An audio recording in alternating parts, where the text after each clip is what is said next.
The recent federal government shutdown broke the record for the longest in history. So, what lessons should states learn from this that may impact how we govern moving forward?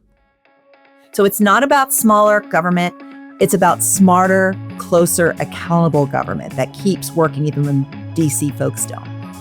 On this episode, I sit down with a panel of experts who make the case that the shutdown is proof that we need more federalism, more state leadership on policy issues. This is Defending Ideas.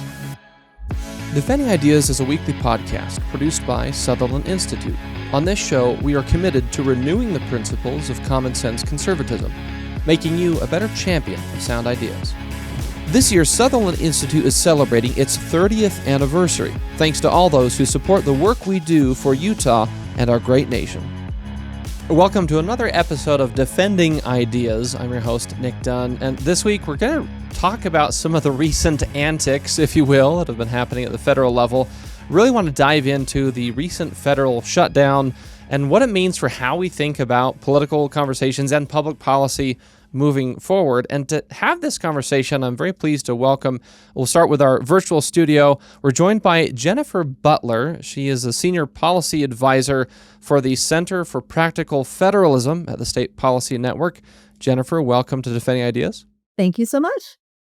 And returning to the show, also in our virtual studio, Christine Cooke Fairbanks, our education policy fellow here at Sutherland. Christine, welcome back. Good to be back. Thank you. And in the studio with us, Bill Duncan, of course, our constitutional law and religious freedom fellow here at Sutherland. Bill, thanks for being here. Thanks for having me. I wanted to kind of assemble each of you together. It makes me sound like, Nick Fury assembling, but you guys can kind of be our expert panel to really dive into this issue, because it's been really fascinating watching, and at times very frustrating, watching this federal shutdown progress and get debated and all the things that happened in the progression of that issue.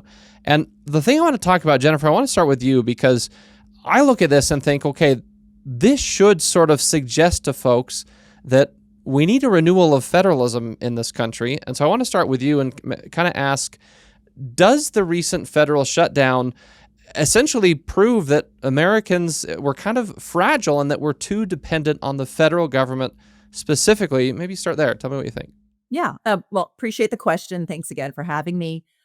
So when we're recording this, we are on day 43 of the federal government shutdown. I think the last one, which was in Trump 1.0, was about 35 days. And so I live in Washington, D.C. And so anytime there's a talk about a shutdown, we immediately go into fire drill mode, right? Federal workers, you're either deemed essential or non-essential. But either way, if you have to show up to work or you're at home, you don't get paid. So the impact is felt immediately here in DC. But what does it mean for real Americans? After the days and weeks go by, then you start seeing the impact. And unfortunately, it's those that are in the most vulnerable position that are impacted the most. We saw at the beginning of this month, the USDA said that the well had run dry. Like that literally was the quote on their website, that they were no longer going to send money to states for food stamps, for WIC programs that help provide infant formula. And so the fact that political stalemates on the federal level, an increasingly dysfunctional Congress, can impact our vulnerable Americans in our communities, impact Head Start programs, impact air travel, to me is quite ridiculous. So I'm hoping that this is yet another warning and reminder that we can't be so tethered to the federal government, not only just on our everyday needs, but also just how states run their programs. Christine and Bill, I want to get into this more in the second segment, so maybe hang on to your best stuff until then. But I want to ask for kind of your just initial gut thoughts in your respective areas of education policy and constitutional law, religious freedom, those kinds of things. Talk about what Jennifer just said. Have you seen sort of some evidence that we're too fragile, so to speak, we're too dependent on the federal government in maybe various policy areas? Is this an example of that? Maybe Christine, we'll start with you. Yes, and I think the shutdown had some impacts on education. She mentioned Head Start. I even read articles about how SNAP was impacting education because students that are experiencing food insecurity rely on that in order to show up to school ready to learn. Um, and I think that in general, we have kind of a focus at the state level of relying on the federal government to supply certain things in education that are really key and crucial. We can get into that in the second section. But even sort of like the peripheral issues impact education as well. Certainly, the reduction that we saw in the U.S. Department of Education, people were really concerned about that. Was that going to be permanent? Is that just part of a strategy to quickly close the department? Some would like that, some wouldn't. But certainly there's this ripple effect, and the states have to respond to that, and that happens because there is such a close tie to the federal government, which isn't necessarily what we should be having, especially in education. Bill, same question to you. And then again, in the second segment, we'll go into some detail in some of these areas. But from your vantage point, are states too reliant on the federal government? Yes, and I appreciate both comments so much already, because one of the things that strikes me is it's so unnecessary. I mean, when we think about what is it that states are supposed to do, what do they do well, what are they best suited to do that the federal government is not well suited to do? Almost all of the examples we've used so far, maybe air traffic controllers would be an exception, but for the other matter, those are exactly the kinds of things the states are best positioned to do. They have the constitutional responsibility to do, and so there's a feeling of futility in these that we're sort of the victims of, or maybe the hostages, I guess was the term I'm looking at. And you know, whatever political party is sort of holding the hostages, at what point do they determine, no, we're not going to kill those hostages? I mean, it's just this very silly but also very distressing that we get into this situation so often. Jennifer, I want to go back to you because I think it might be helpful to quantify this if we can, and even if there aren't hard numbers, but put it in terms that people understand. In other words, kind of why this kind of federal instability is risky for states when states are so reliant on the federal government. And so I wonder, can you talk about the ways, like how did we get here? How did we get to the point where states or Americans broadly are so reliant on the federal government functioning that when it does shut down, it causes what feels like in many respects chaos in some sectors across the country? Are we too reliant on federal dollars at the state level? Like, talk a little bit about the ingredients that kind of led to this being such a shock to folks outside the Beltway. Well, I think it's important just to level set where we were 50 years ago. So 50 years ago, about a quarter of state budgets came from federal dollars. Fast forward today, on average, it's about a third. We have some states that about 50% of their general fund money that they're running the state, especially too on major programs like Medicaid, and we mentioned SNAP, 50% is coming from the federal government. I know Utah, you all are actually pretty smart. I think you're about 27%.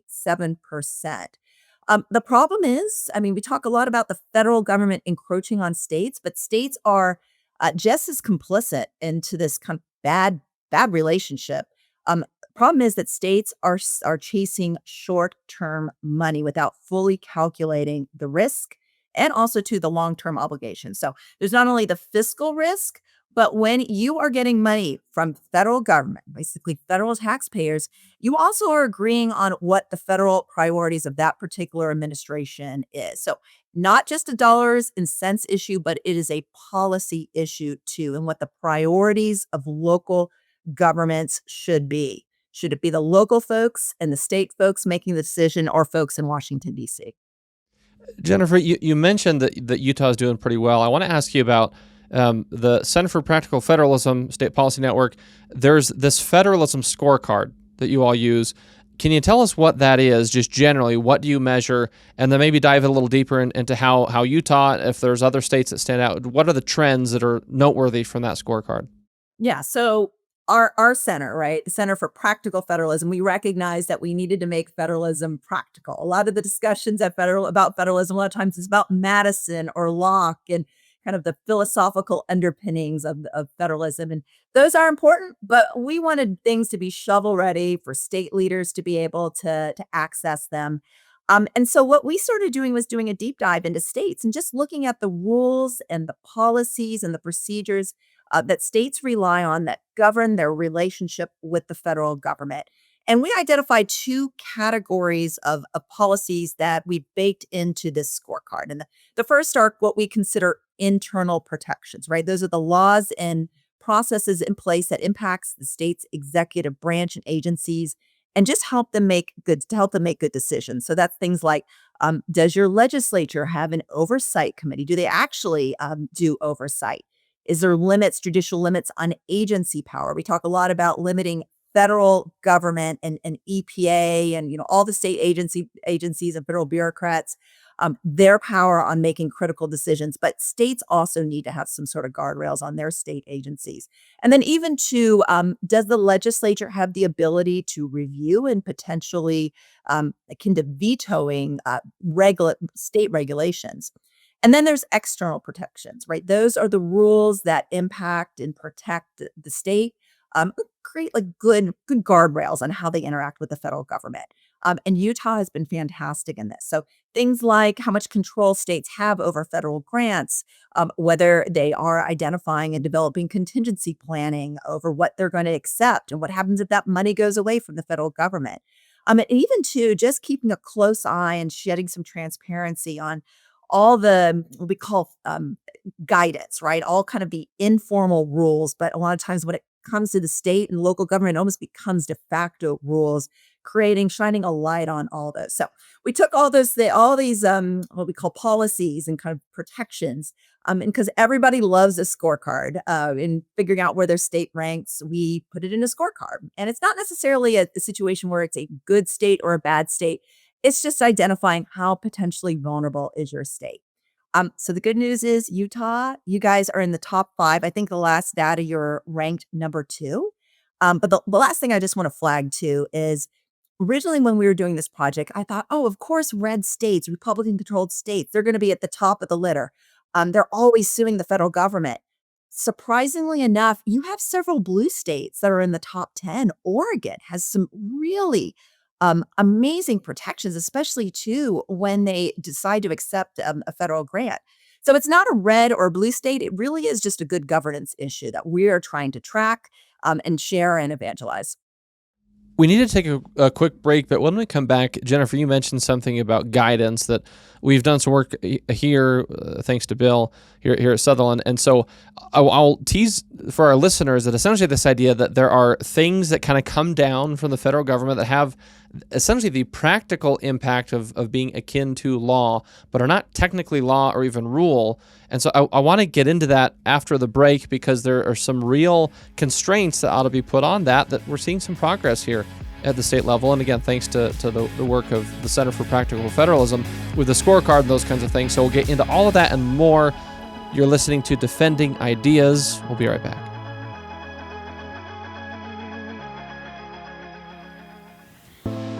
For a deeper dive into the issues you care about, read Sutherland Institute's official blog, Insights and Takeaways.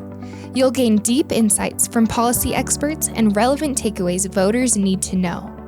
Visit sutherlandinstitute.org.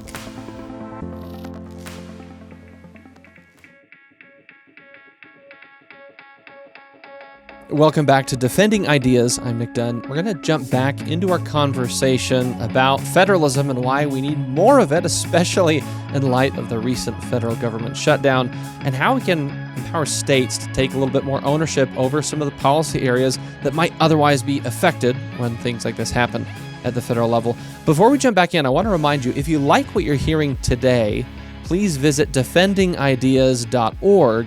You can access this full conversation and previous episodes and clips that you can share on your own social media profiles.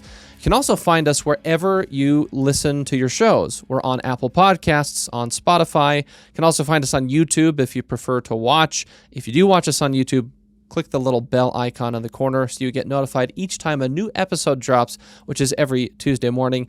Again, all of that at defendingideas.org, or just go to wherever you get your shows and search for Defending Ideas and click subscribe. Well, I want to jump back in because before the break, Jennifer, you mentioned something about this idea of federal guidance. And Bill, I actually want to turn to you because you've done a lot of work on this.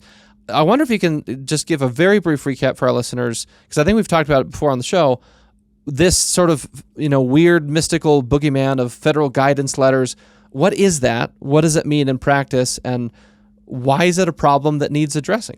Yeah. So, let me just say at the outset that we're so grateful for Jennifer and her colleagues at Center for Practical Federalism, because that audit has really helped us to know ways that we could make some needed protections, and I think Utah's trying to be responsive.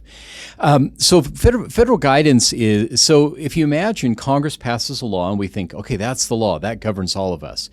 But Congress, for all kinds of reasons, will want to will leave some things that either they intend for federal administrative bureaucratic agencies to regulate, or the agencies may, even without really that being Congress's intention, take on that themselves. They can go through a process of creating formal rules that are theoretically binding, legally binding on those that are being regulated by the agency, and they often do this. They send out guidance letters, and what the guidance letter looks like in theory is a communication from a federal agency to a state agency or to someone else that they're regulating in the private sector that says, we understand the law to require this thing. And like Jennifer pointed out, if you it may sound like, oh, guidance is just a way of showing us how to do things, but in reality, the letter you're getting is from someone who has the ability to make your life much harder if you don't play along.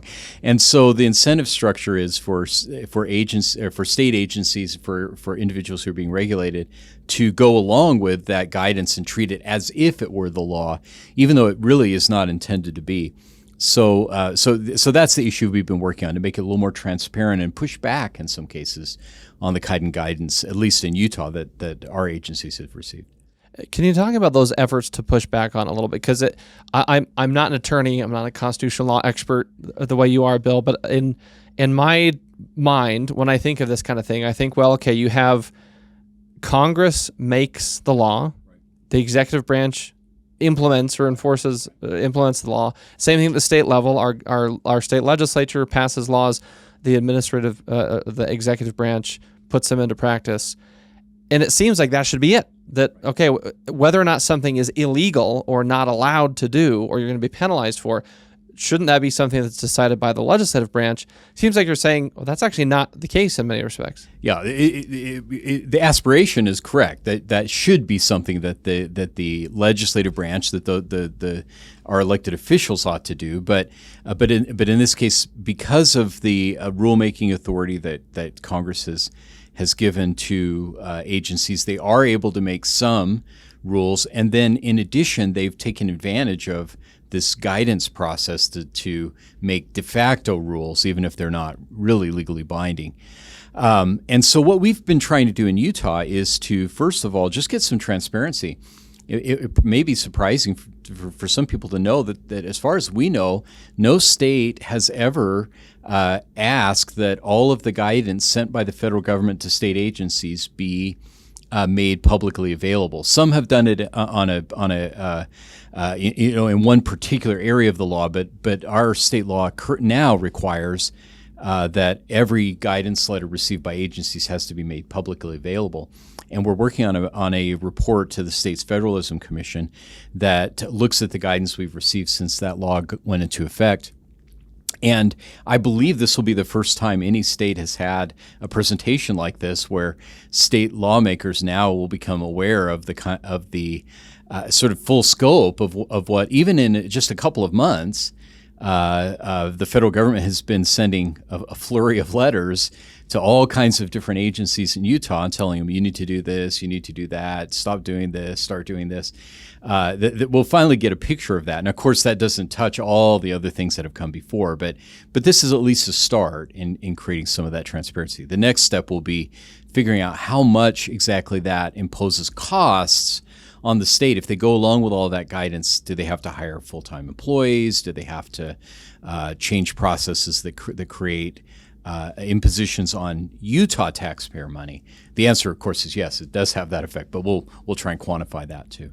It's amazing progress. And Christine, hearing Bill kind of outline that, it sounds like step one, we just have to be aware that this is happening, that transparency piece, where if we can just know what kinds of guidance, unofficial directives are coming down from these federal agencies, then the next step is we have to act on it. And I'm curious, have you seen, in the world of education policy, maybe broadly speaking, trying to think about, well, how do we act as a state to try and reclaim some of that control over, in this case, education policy within the borders of Utah? What do you think are maybe the best opportunities to start doing that here?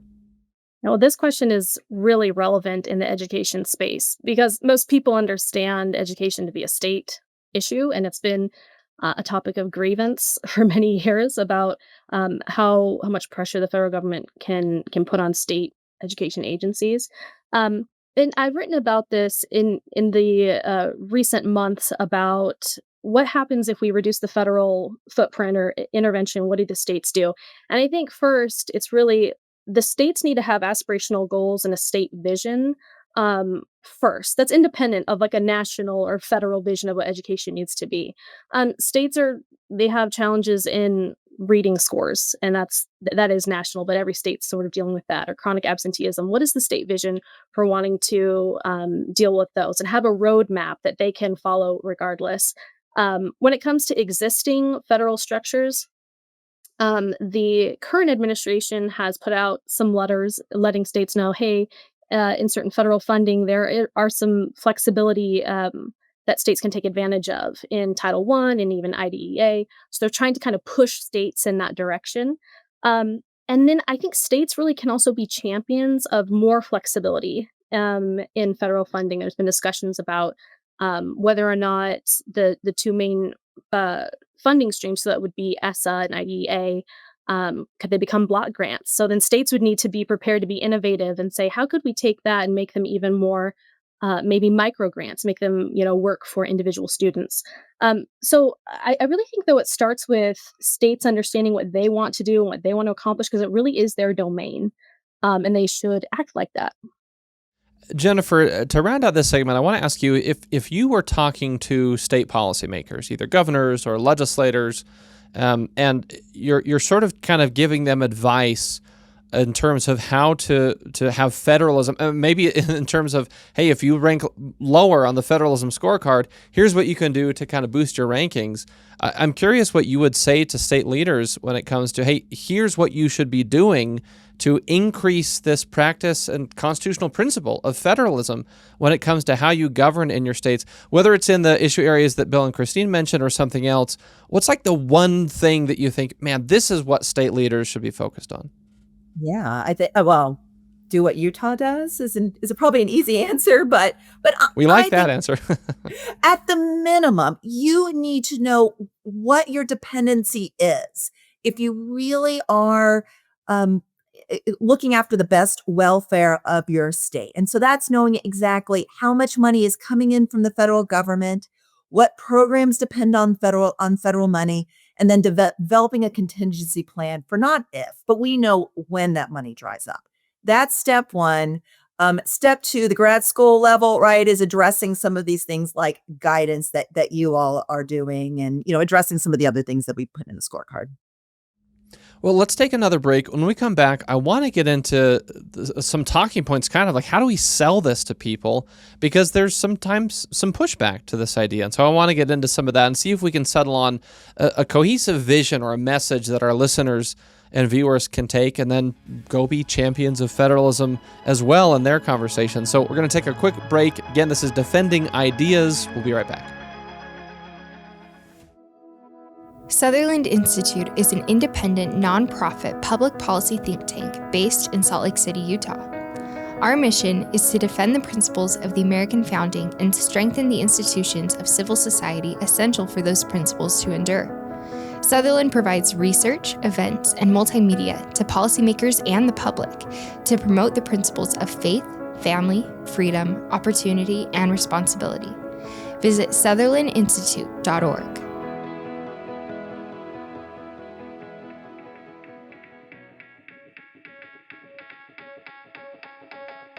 Welcome back to Defending Ideas. I'm Nic Dunn, and we're going to finish our conversation about the importance of federalism and why the recent federal government shutdown should actually point us all towards being more robust champions of this constitutional principle known as federalism. Before we jump back in, I want to remind you, if you like what you're hearing today, make sure to subscribe to Defending Ideas wherever you get your shows, on Apple Podcasts, Spotify, YouTube, wherever you watch or listen. Just search for Defending Ideas and click subscribe. You can also find us on defendingideas.org.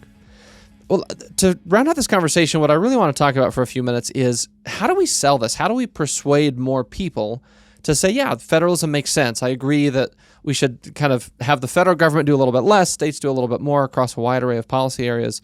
And Jennifer, I want to start with you and maybe articulate an anecdote that I've had this conversation a few times with people on various sides of the ideological spectrum. One of the policy areas that I focus on in Death Force here at Sutherland is upward mobility, poverty, safety net reform, that kind of thing. And so there's a lot of talk about federalism in that issue space as well. And so when I make the case that, well, let Utah be a little bit more innovative and flexible on this or any policy area, and we'll do a better job. I have a lot more faith and trust in our legislature, our governor, our state agencies than I do in Congress and federal agencies. And that's not a criticism of our congressional delegation. We work very well with many folks back in Washington. It's just an acknowledgement of what I think Bill said earlier, which entities are just simply better suited to doing certain kinds of things. So what I want to ask you is, when I pitch that to people and say, well, we should let states have a little bit more or a lot more authority to be autonomous, to be innovative across a wide array of policy areas, the pushback is usually, yeah, but Nick, then some state over here is going to do something that I don't like, that it's really bad. And if you're a conservative, you say, well, I don't want Illinois and New York and California to do whatever they want. And if you're on the political left, you say, well, I don't want Utah or Alabama to do whatever they want. So Jennifer, maybe to start, how do we address that kind of, I guess, political concern that if we have too much federalism, some states may do things that I oppose? How do we respond to that? It's a valid question, and we're seeing this play out in real time, especially too with the Trump administration and the election of the New York mayor, right? There's discussion about what the federal government or the administration's response should be for New York potentially becoming communist or socialist or whatever direction he's going to take it. And my whole thing is, I would much rather have the ability for, what do they say, 50 flowers to bloom, for states to experiment, even states to do poor experiments. There's benefits to letting California be California and Vermont to be Vermont, to experience and fail in real time before these ideas are then taken nationwide. Because once they are taken nationwide, and that power then is just shoved down to all 50 states, you're not going to have the ability then to have some of the more free market ideas, conservative communities, being able to flourish. Bill and Christine, maybe Bill, starting with you, are you willing to have some states maybe quote unquote fail in some areas in order to allow other states to be really successful in pursuit of federalism? Yes, and I think partially because in order to allow some states to succeed, we have to have the possibility that some states fail. I mean, just as a practical matter, it's not going to be the case that the federal government will be able to always get this right. They're not close enough to individuals. We filed a brief in a case involving the use of public lands by the federal government, and one of the things we found is that states really have come up with very successful, both red and blue states, right, if you use that color coding, have come up with great ways to do things like manage land, to support schools, to do fire prevention efforts, all of these kinds of things. And the federal government's comparative efforts in these areas have been catastrophically bad in some cases, and that's not because the federal government are not good people or they're not trying to do things that are worth doing, but they're just not close to those who are actually affected by the decisions. They don't have that authority, and as a result, the likelihood of catastrophic failure across the board is higher when you only have one decision maker who can get everything wrong, as opposed to 50 or even many more, when you think about local communities could make many of these decisions, that can try and then say, well, gosh, our neighbor's doing a much better job. They don't seem to have the same trouble we are. Let's do that. Then they can't, obviously there is a risk of failure, but the risk of success, or the possibility of success, is much greater in that kind of circumstance where some creativity and innovation is allowed for. Christine, you've written often about this idea, as I recall, that education policy is largely a state and local issue. Does this all jive with you? I mean, is it fair to say that in Utah we want to be allowed to educate our kids the way that comports with Utah values and objectives, and let's let California and other states do what they're going to do? Is that kind of a fair summation? Yes, it is. And I mean, the example that both Jennifer and Bill gave about if you start at the federal level with a policy and it's a bad policy, then everyone is suffering, right? We've seen that when the federal government has tried to lead out on major policy laws like No Child Left Behind, or even the Common Core scheme, and how much pushback there was, and it was radioactive. It's just not where education policy needs to start. The other thing I would say is, in some ways, federalism is something where common sense kind of leads you to certain answers, right? Education is such a human-based, one-on-one endeavor that the closer you get to that experience, the more likely you're going to get better policy. So the idea that the federal government, in Washington, D.C., really knows what's going on in your state, in your school district, just doesn't make a lot of sense on a practical, common sense way. But we also see this bearing out. We've had an increase of federal intervention over decades around, if you want to pinpoint like the 1960s and some of these federal funds, but no corresponding academic gains. So you'd say, like, well, is this really working? I think we can be safe to leave this in the hands of the states. One issue that's come up a lot in education too is, well, if you remove some of these safeguards, will states prioritize vulnerable students? Will they do an adequate job? I think a lot of states have let out charter schools are a response to students that need other options or aren't doing well. And education choice is often geared towards low income or students with special needs. So I think states really are the champions of a lot of these different groups. Jennifer, I would love to see if there's a way to frame this as a bipartisan consensus issue.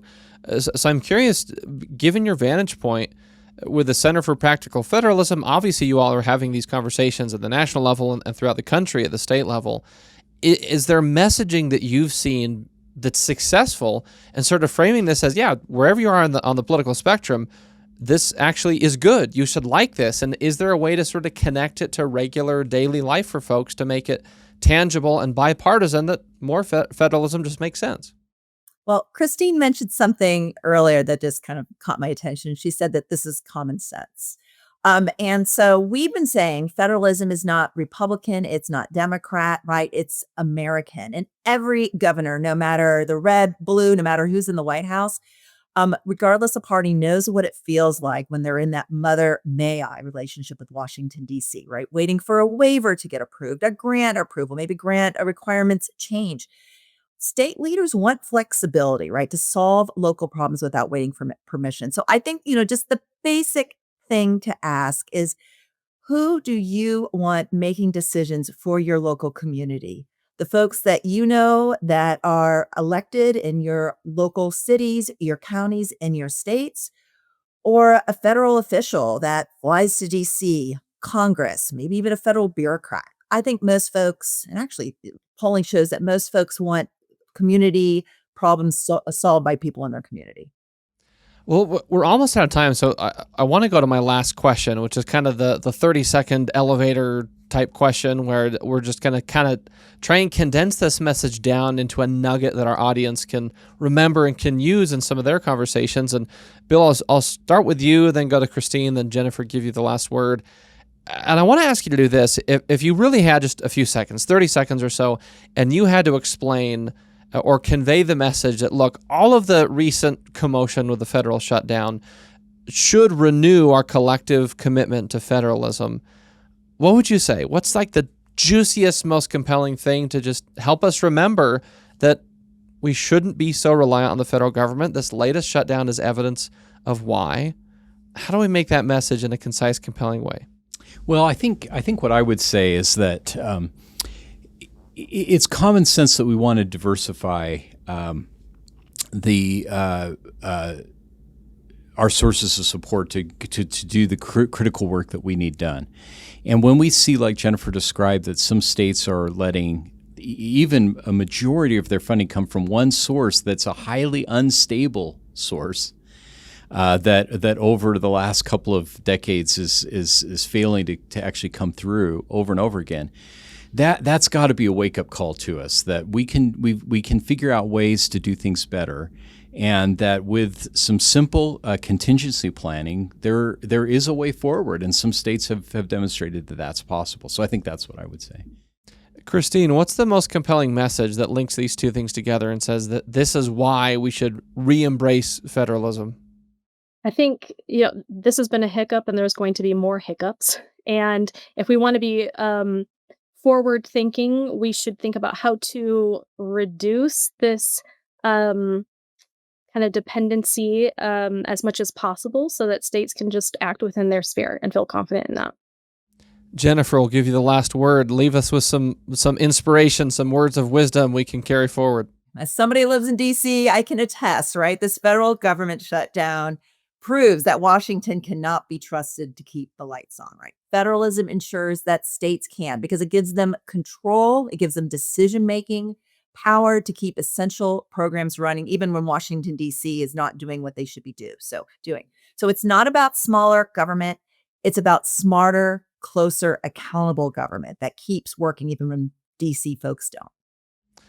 Well, we will leave it there. This has been an excellent conversation, and obviously I think we're all hopeful that things function perfectly smoothly in Washington, D.C. forever from this point forward, but in the event that probably won't happen, hopefully this has been helpful to our audience and some of the policymakers that might see this to, again, kind of re-embrace and reinvigorate this principle of federalism and states being the constitutionally appointed innovators, the laboratories of innovation that they're able to be. So I want to thank each of you, Bill, Christine, and Jennifer, for lending your time and expertise to us here on Defending Ideas. Thank you. Thanks so much. Thanks. We're going to take a final break and then leave you with some final thoughts. This is Defending Ideas. We'll be right back.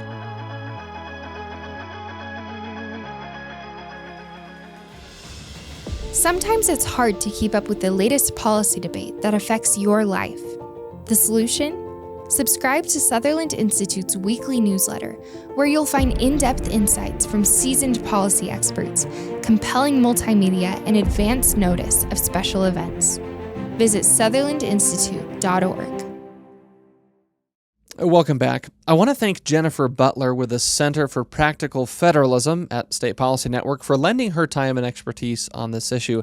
And, of course, it's always a pleasure to have our own Bill Duncan and Christine Cooke Fairbanks on the show to share their insights into education policy and constitutional law.